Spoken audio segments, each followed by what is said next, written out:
Hello, good evening. My thought for today is it's running a little late today. It's 8 o'clock at night now, and I've been fairly busy today. Been to the dentist again, had another mold done for the top now that I've had some work done on the top palate. But that's not my thought for the day. My thought for the day is a sad event for a family here in the Philippines. An Indian national was found shot dead here in the Philippines today. And those that have been here for some time would understand that a lot of the Indian community are involved in different types of business. One of the most common ones is I call it micro banking. It's short-term banking. It provides loans for often not many markets that you go to. You don't see Indian nationals floating around in the background somewhere with wads of money, dishing them out to the various vendors and also tapping on their shoulder to recover some of the payments that are due each day. And I say each day because that's what they do. Every day they lend money out, every day they get paid. And there's no two ways about it. It's extortionate rates of interest. But then again, it's unsecured. It's a loan that is technically illegal here in the Philippines. To be an official money lending company, you have to be able to put up a bond, I believe around ₱1 million bond, for you to register your company as a legitimate money lending company. And when you turn on the radio or turn on the YouTube or TV, you see many companies advertising what we would call in the West payday loans. In other words, paying you before you've received your money and paying a hefty fee for that service. Now, of course, you also would probably refer to them as loan sharks, and that basically is what they do. And of course, you have to be aware that that's a very dangerous lifestyle to be in, especially in a country or a region where the value of life is very, very low. I say that because to get somebody knocked off here, technically speaking, allegedly speaking, it's very little money to arrange for somebody's demise. Doesn't make it right, doesn't make it wrong either, just state the obvious fact. But that's the Philippines for you. That's many parts of Asia for you. And if you look at the makeup of businesses here in the Philippines, the big businesses are run by people with Chinese background, Korean background, and often Indian background. They marry a Filipino citizen, and that gives them the right to carry on their business here in the Philippines. And the ratio between the ownership of a Filipino and those nationals from other countries really doesn't matter, because it's almost like a marriage for the sake of business. And there's no doubt that the Chinese and the Koreans are good businessmen. They are ruthless in their ability to extract as much profit from a deal as possible. And floating around the background of all that is the money lenders, and often they are Indian or Pakistani or Sri Lankan or whatever. And the point is, they also are good business people. They work hard for their money, but they also work in a very dangerous world where it's easy to lend money, but to get the money back is another thing. And eventually, somewhere along the line, you're going to tread on somebody's toes. And it's it's becoming a common occurrence here for those that come with wallets full of money, money behind them from overseas. They see an opportunity.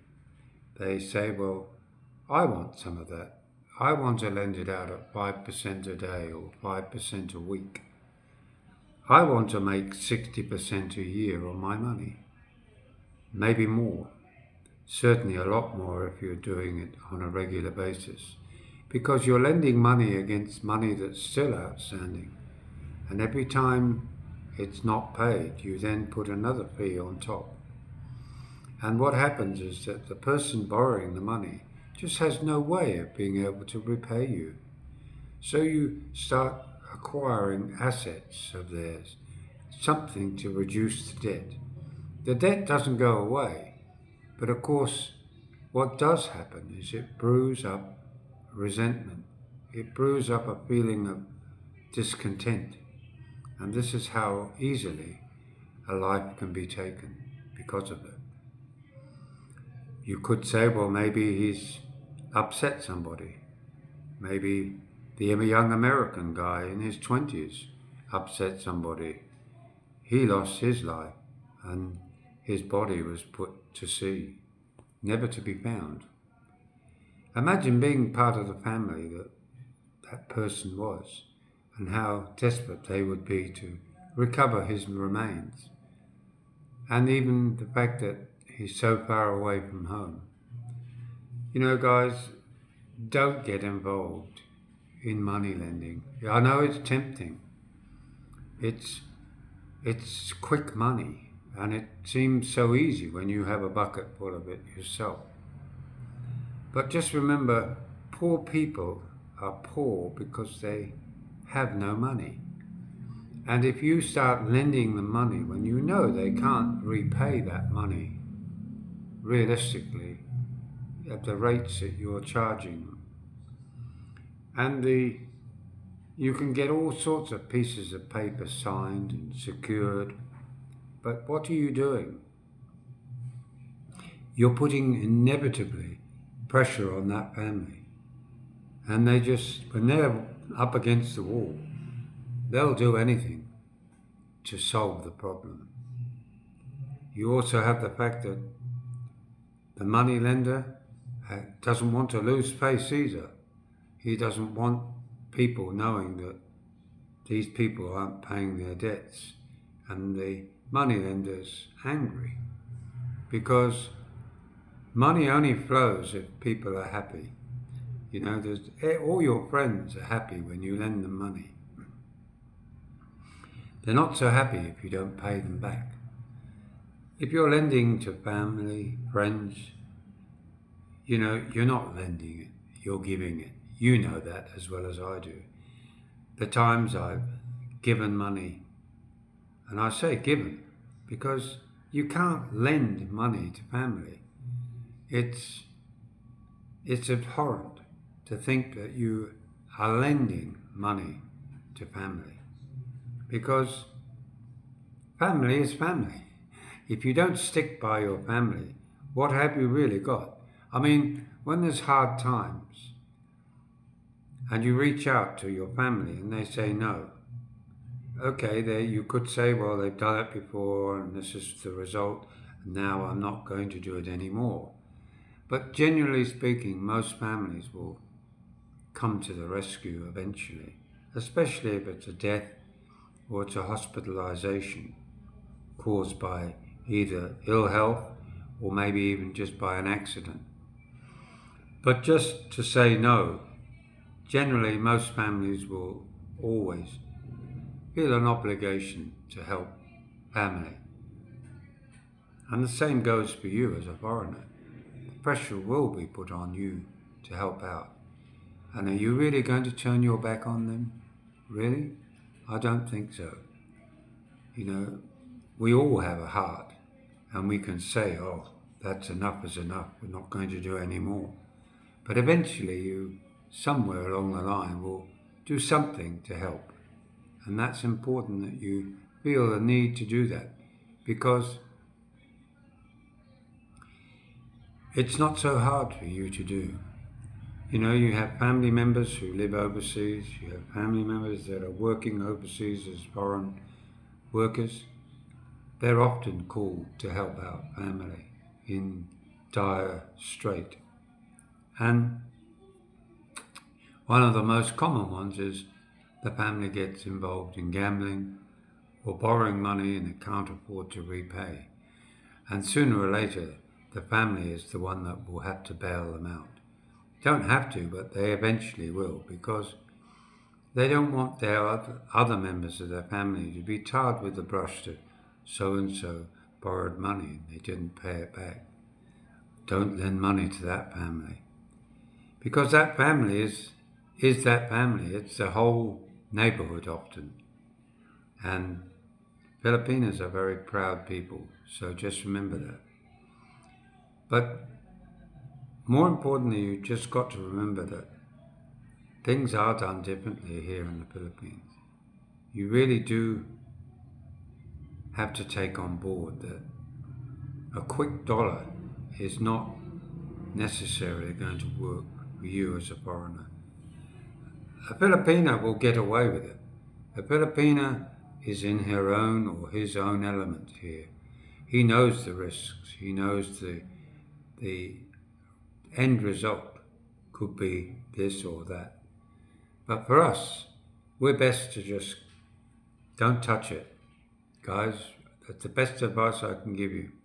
No matter what happens, don't lend money out. And also, if your wife says, let's do it, because naturally she has now the opportunity to borrow or have the money made available to her from you. But the trouble is that it's her that it sticks on, and the memory of the fact that everybody knows that she's with a foreigner. So they know that the money hasn't come from her, it's come from you. So inevitably you're going to become dragged into a situation that you didn't necessarily think you would be. You thought you were helping her out, when in fact you're dragging yourself into it yourself. Buying a family friend a motorbike or helping them buy a car, a fridge, a TV, that's another story. Inevitably they may well use the fact that you're there when they buy it, and the people selling it will see that they're with a foreigner, thinking, well, whatever happens, there'll always be enough money to pay for it.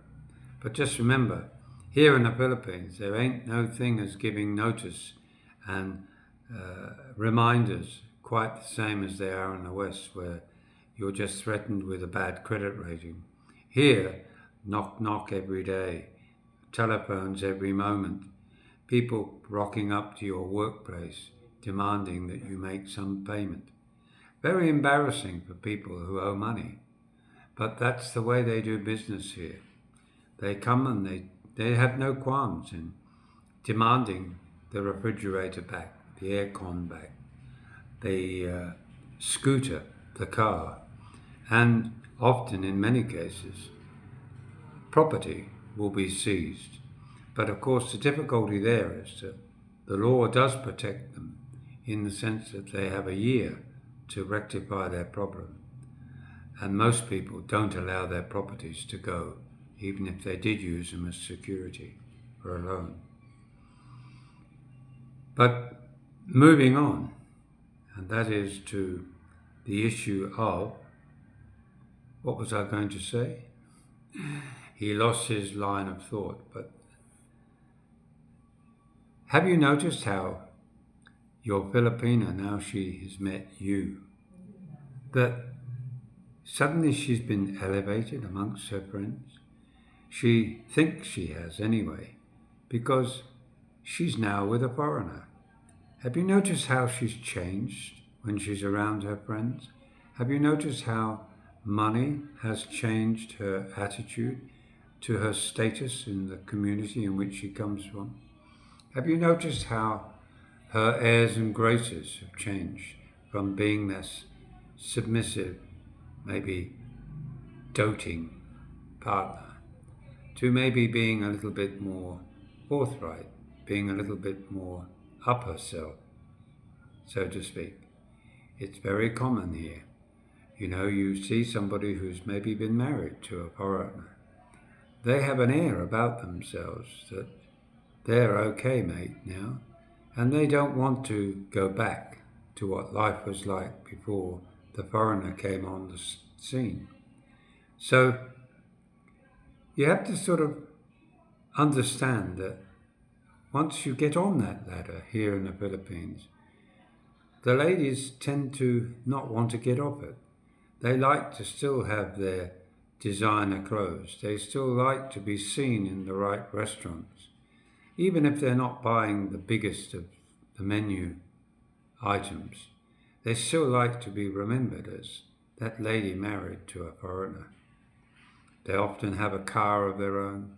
They often have a nice home that they've inherited from the good nature of the young or the older foreigner who's no longer here anymore. And the idea that somehow they've scammed their way to that point is ridiculous.